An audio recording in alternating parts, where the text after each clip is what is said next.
This slide we've talked about before. We're hoping that this is, we're going to make it thorough. We're going to make it brief too.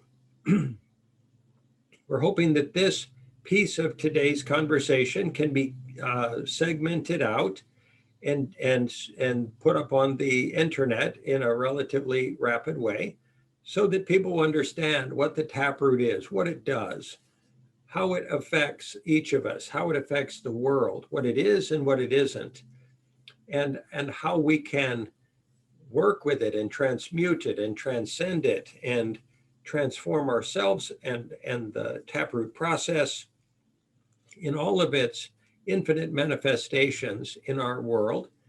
And by doing so, generate a healthy and sustainable life process for humanity and for the ecosystem. So, and any questions along the way are very welcome. And again, we will be rapid and brief. So the TapRoot is a primal energy that all species operate from. It is our survival drive and our feeding drive. It's that absolutely simple. Stay alive, feed, and proliferate. And that process has been going on in our world for billions of years. And it has been evolving. It has culminated thus far in our species. That process has not gone away. It is just as primal as it was 4 billion years ago. It is just as ruthless, as voracious, as determined to live and survive and, in air quotes, thrive as it ever has been. The definition of the word thrive for a lot of people is have what they want, feed on the world endlessly, and feed their taproot. And that's what thriving is. And if we thrive in that way, we will destroy our ecosystem and ultimately ourselves. So we would suggest redefining words that we have utilized and have become part of the conversation of the world as a requirement, a foundational requirement, if we truly want to be able to transcend the primal survival feeding dynamics of humanity and of all other species, and operate in peace in this world in a balanced way, and find a capacity to balance ourselves and our life process in harmony with the rest of the ecosystem, rather than competing with it, trying to devour it or destroy it, or seeing it as an enemy or a threat, or as something that shouldn't be the way it is just because it's not convenient for us as a species in any given moment. There are people who would control the weather if they could, rather than allowing the weather to be the weather. Right now, we're changing the oceans. We're changing the flow of currents in the ocean. We're changing the atmosphere. We're changing the biosphere. We're changing how many and what kinds of fish there are in the ocean. We're changing how many forests there are that are left and what their makeup is. We're changing how many animals are in the world. We've driven many to extinction already, and we've diminished the number of total mammals in the world, as far as I recall, by over 50%. And I'm open to more detailed information in that regard.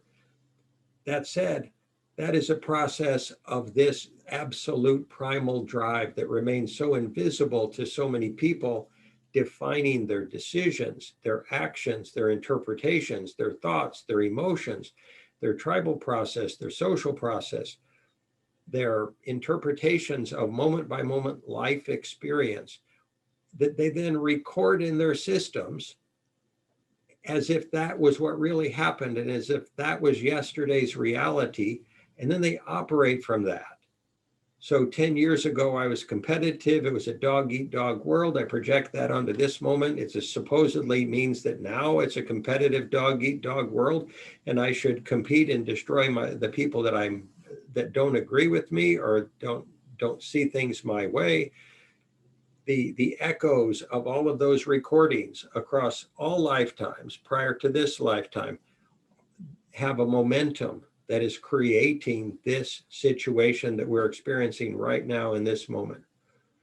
If we understand that those echoes are defining our experienced reality, then we can choose to look at it a different way.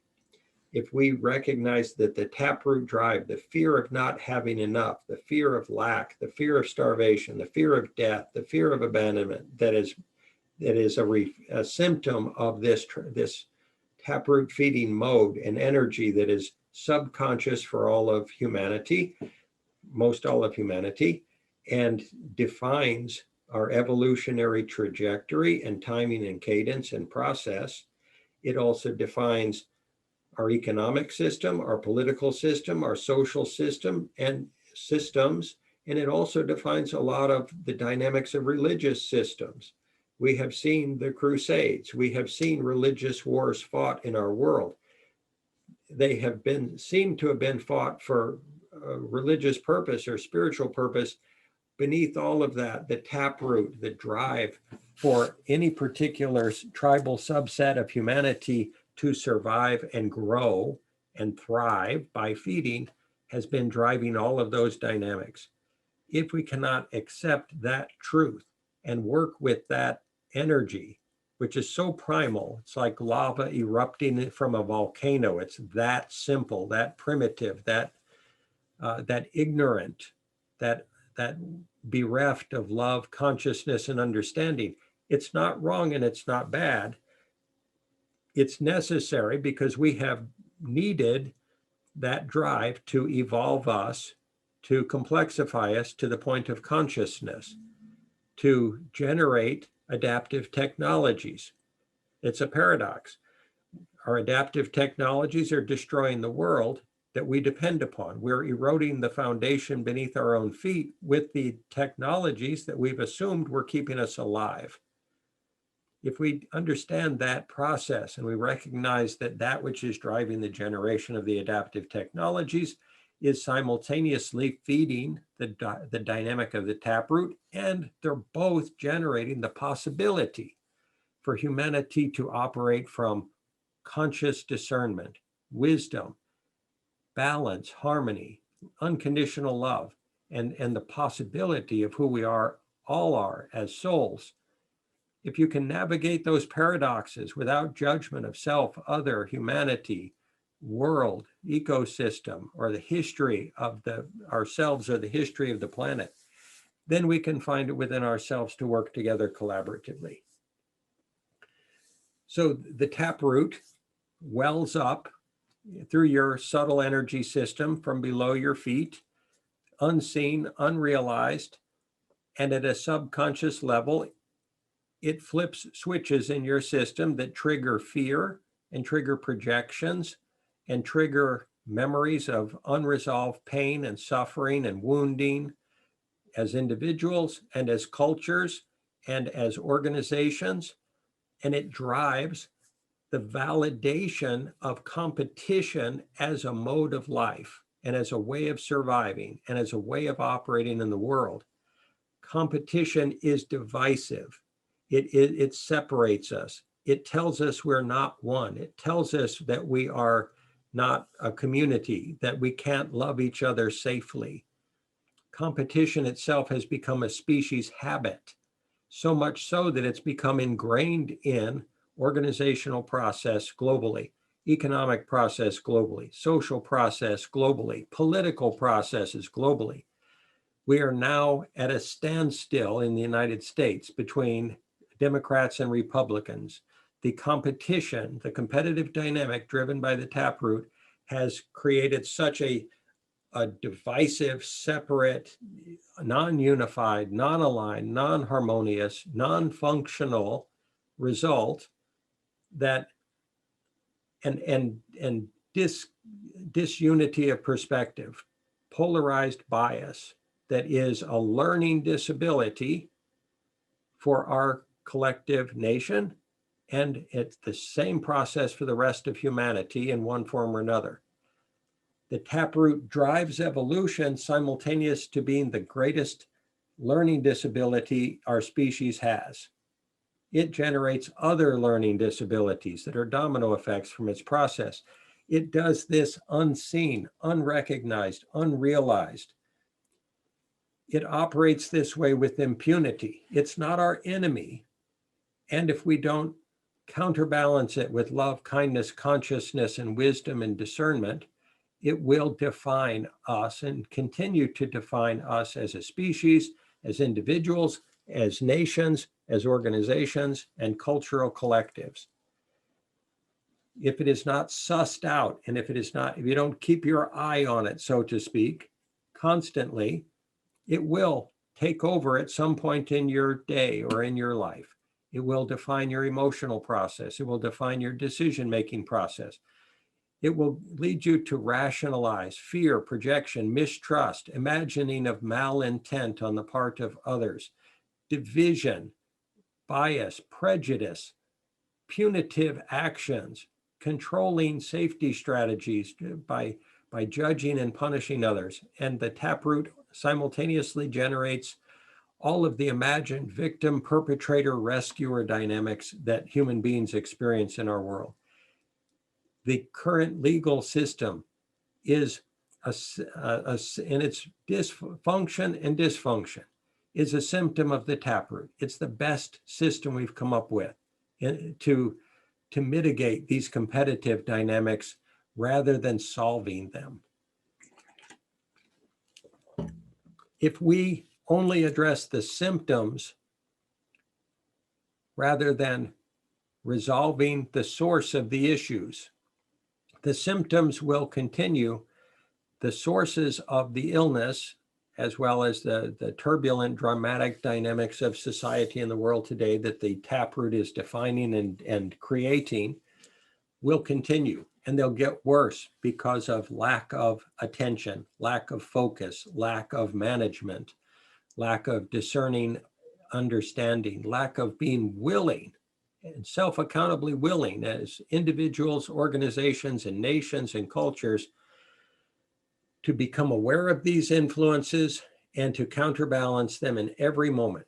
This is a discipline of consciousness. It must be absolutely resolute. If we do not choose this, if we allow these defining influences and energy currents that have been so invisible to us in the past to define us and continue to define us, then we potentially go over the cliff, so to speak, in regard to pollution, climate change, population increase, and lack of fresh water, clean water to drink, lack of arable land to farm on, lack of resources because we've used them all up by having what we want, the getting, having, acquiring, accumulating, feeding dynamic that is insatiable. Conspicuous consumption is driven by this underlying fear of not having enough and not being enough. And that process cannot generate balance because we have generated in our ecosystem, because we have as a species generated adaptive technologies that are more complex or more powerful than the counterbalancing systems of the ecosystem. There are not enough predators to eat us up fast enough to keep us from unbalancing the environment anymore because we found ways to kill them. There are not enough natural disasters up until now to counterbalance the influence of our adaptive technologies. COVID-19, we could say, is a result of human expansion and climate change and people spreading out into the world and cutting down forests, which then brought us into proximity with the viruses that are now circulating through the world. The planet is trying to push back on us. It's trying to warn us. It's trying to educate us. The question is, what will we learn from this? Will we learn, oh, well, the answer is just develop a bunch of new vaccines and keep feeding. Keep eating up the oceans, keep eating up all the fish that are not now in a sustainable situation. Their fish populations are collapsing in the ocean at this time due to our overfishing, our blind feeding, the TapRoot dynamic. If we continue on that path, in that process, we will blindly eat until there's nothing left to eat, rather than replenishing, rather than healing the planet, rather than bringing balance, rather than having enough discernment and discipline to balance ourselves in spite of our greeds, in spite of our addictions, in spite of our wanting to have more or everything for ourselves as individuals and nations and cultures. So why does all this matter? Well, the questions are, do you want your children to inherit an environment that works, that's sustainable, and in your grandchildren? Do you want to experience the near-term suffering and pain of climate change on yourselves, on your populations, in your nations, or to watch it occur in other less fortunate nations than in the United States and just sit by and watch that suffering occur and know you could have done something about it? Where the taproot is causing the symptom of climate change in our world. The taproot is causing COVID-19. It's vitally important to connect these dots. If we don't connect those dots and keep them connected in our minds and hearts continually into the future, we will lose sight of that which is trying to push us off the cliff.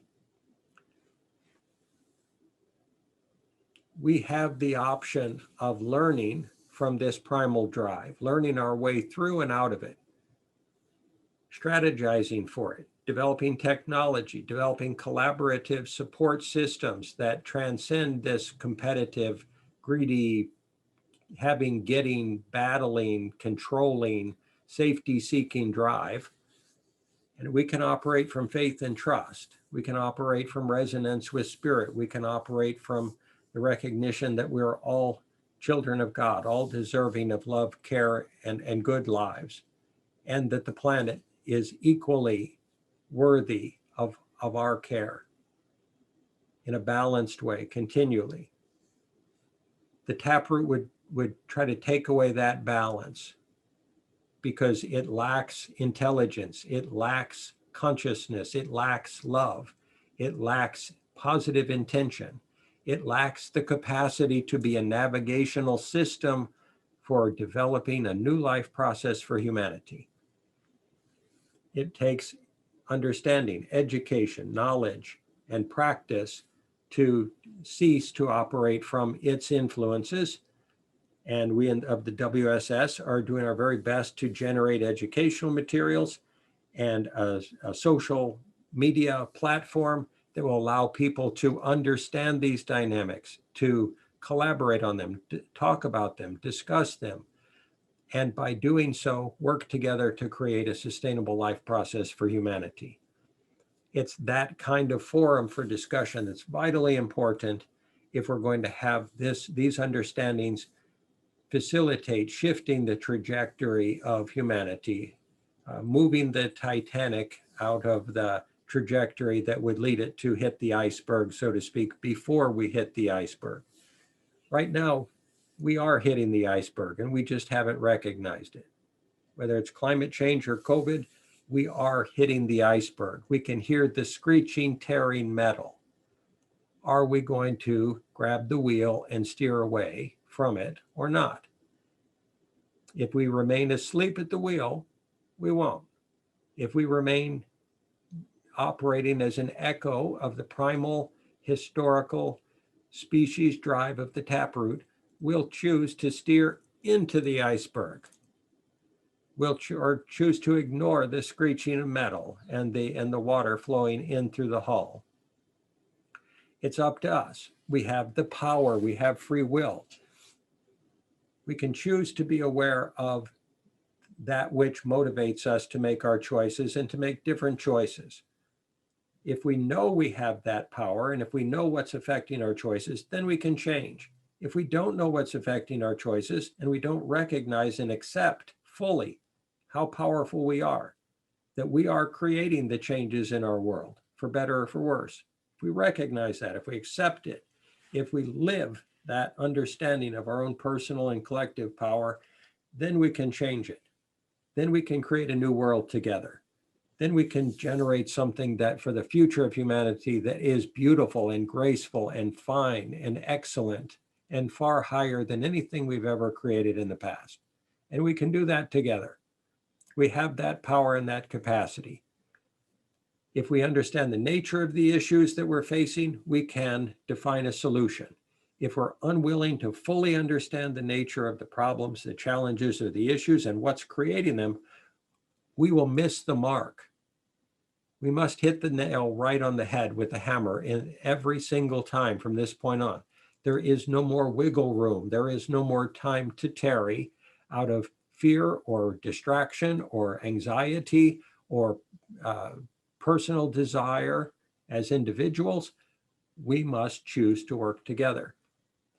The taproot is seemingly a problem. It's not. It's a part of our species' evolutionary process. If we accept and recognize that that's so, we will evolve and learn from it. We'll become more human, more caring, more loving, more conscious, more wise, more discerning, more empathetic, more compassionate. If we choose to see it as an enemy, and we're kind of saying that we are the enemy and we'll just turn against ourselves. Divided, we fall.